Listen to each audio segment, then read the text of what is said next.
So Scorpio, let's see what is coming next. So इस रिश्ते में थोड़ा सा वीक सिचुएशन अभी चल रहा है, ओके, जिसके लिए बोला जा रहा है कि साहस रखें, करेज रखें, शांति बनाए रखें। एंड स्ट्रेंथ कार्ड तब निकलता है स्कॉर्पियो जब सिचुएशन एक्चुअली में थोड़ा सा ट्रबलसम है, वीक है, तो बोला जा रहा है कि करेज दिखाओ, साहस दिखाओ, ओके, मनमुटाव एक दूसरे के बीच के दूर करो, पास्ट के रिलेशनशिप का जो बैगेज है उसको क्लीन करो, ओके, थर्ड पार्टी सिचुएशन अगर था उसको जाने दो, फॉरगिव करो। चलो, थर्ड पार्टी अगेन जैसे मैंने कहा कोई भी हो सकता है, पर्सन भी हो सकता है, पैसा भी हो सकता है, फैमिली मेम्बर्स भी हो सकता है, शादी नहीं करना भी हो सकता है, कमिटमेंट इश्यूज भी हो सकते हैं, बट बहुत ज़्यादा स्ट्रॉन्ग बॉन्ड है, खिंचाव है इस रिश्ते में। एक दूसरे को छोड़ने के तो मुझे बिल्कुल ही आसान नज़र नहीं आ रहा है, at least from their side, okay. 10 of cups, 10 of pentacles, ये पर्सन तो फुल्ली ऑन टू यू है। ये अपना फुल लाइफ जो है, टाइम, इमोशनल फुलफिलमेंट, कमिटमेंट सब आपसे ही आता है। एंड ये पर्सन उसकी शुरुआत कर चुके हैं with the S of pentacles, okay. But बात यह है कि उसके लिए ये रिलेशनशिप को, ये एस है अभी, एस के सिचुएशन में, ace are all new beginnings, so इसमें आपको आप दोनों के साइड से ही रजामंदी होनी पड़ेगी, एफर्ट्स डालने पड़ेंगे, तो जाके ये 10 of pentacles and 10 of cups possible है।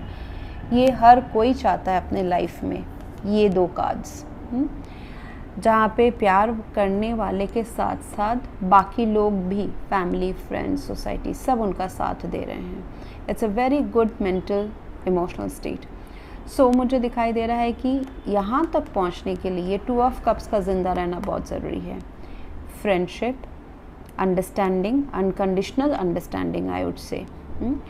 2 ऑफ कप्स मुझे ये बोल रहा है कि एक्सटर्नल कॉम्प्लिकेशंस रह सकते हैं, जैसे कि आपका कास्ट, कल्चर डिफरेंट होना, लोकेशन डिफरेंट होना, कंट्री डिफरेंट होना, या फिर the girl is elder to the boy, या दोनों के बीच में बहुत एज गैप है, या फिर कोई एक पर्सन मैरिड है, स्ट्रॉन्ग फैमिली बैकग्राउंड है, दूसरा नहीं है, या फिर दोनों ही, आप दोनों ही कहीं और मतलब फैमिलीज़ हैं आप दोनों की, ऐसा हो सकता है।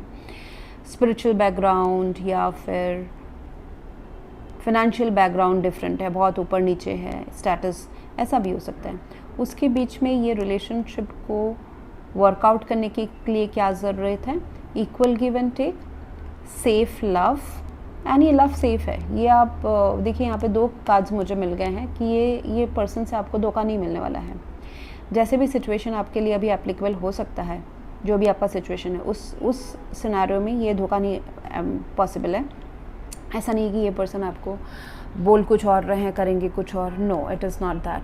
This relationship is quite safe. Angels आपको इनफाइनाइट साइन से जोड़े हुए हैं। सो इस रिश्ते में एक दूसरे के लिए इज़्ज़त, प्यार एंड अंडरस्टैंडिंग काफ़ी मुझे स्ट्रॉन्ग नज़र आ रही है, और स्ट्रॉन्ग वो धीरे धीरे हो रही है। अगर चाहिए तो बीच में आप पॉज ले सकते हैं कि थोड़ा सा एक दूरी रखें, पॉज ले, रिजुविनेट करें, अकेले घूमने जाए, ताकि इस रिलेशनशिप को थोड़ा सा स्पेस मिले। इन बिटवीन बातचीत करें, पेज ऑफ वॉन्ड्स है, तो कम्युनिकेशन, एक्शन, ये सारा होगा धीरे धीरे, छोटे छोटे स्टेप से होगा। छोटे छोटे स्टेप से ये रिलेशनशिप आगे की तरफ बढ़ रहा है। अगर आप दोनों के बीच में मनमुटाव है तो मैसेजेस, मिलना जुलना, ये सब शुरू हो जाएगा एक पर्टिकुलर ब्रेक के बाद। Both of you will think कि चलो इस रिश्ते में we are trusting each other, तो इस रिश्ते को अभी आगे बढ़ाया जाए, प्रॉब्लम्स कितने ही हमारे बीच में क्यों ना आए हो। So it's a very good combination of 2 people, जहाँ पे दोनों ही मैच्योर्ड हैं, दोस्ती को पहले रख रहे हैं। आप दोनों रिलेशनशिप में रहो नहीं रहो, रोमांटिक रिलेशनशिप में, मैरिज में, कमिटमेंट में, आप दोनों की दोस्ती हमेशा रहने वाली है। एक सोल कनेक्शन हमेशा रहने वाला है, चाहे यूनिवर्स वर्ल्ड के किसी भी मतलब आप दूरी में रह लो, विच इज़ गुड। तो उसको जब तक ज़िंदा रहेंगे ये रिश्ता भी आपका कायम रहेगा। Okay, So that's what I have for you right now, Scorpio. If you want to go for a paid personal reading or a healing या फिर full life का prediction with remedies, you can visit my website. Thank you very much for watching. Please like, share, comment and subscribe. Thank you.